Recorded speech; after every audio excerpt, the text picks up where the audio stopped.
നെടുമ്പാശ്ശേരിയിൽ യുവാവിനെ CISF ഉദ്യോഗസ്ഥർ കാറിടിച്ച് കൊലപ്പെടുത്തിയ കേസിൽ പ്രാഥമിക പോസ്റ്റ്മോർട്ടം റിപ്പോർട്ട് പുറത്ത്.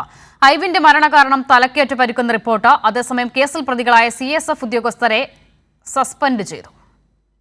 നെടുമ്പാശ്ശേരിയിൽ CISF ഉദ്യോഗസ്ഥർ കൊലപ്പെടുത്തിയ ഐവിന്റെ മരണകാരണം തലക്കേറ്റ പരിക്കും ശരീരത്തിൽ നിന്ന് രക്തം വാർന്നുപോയതുമാണെന്നാണ് പ്രാഥമിക കണ്ടെത്തൽ. ശരീരത്തിൽ മറ്റ് പരിക്കുകളുണ്ടെന്നും പോസ്റ്റ്മോർട്ടം റിപ്പോർട്ടിൽ പറയുന്നു.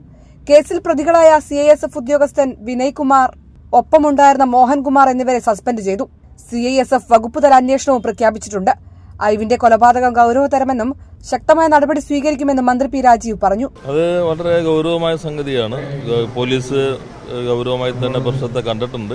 ശക്തമായ നടപടികൾ അതിനെ സംബന്ധിച്ച് സ്വീകരിക്കുന്നതായിരിക്കും. ബുധനാഴ്ച രാത്രി 10 മണിയോടെയാണ് ഐവിൻ ജിജോയും CISF ഉദ്യോഗസ്ഥരും തമ്മിൽ തർക്കമുണ്ടായത്.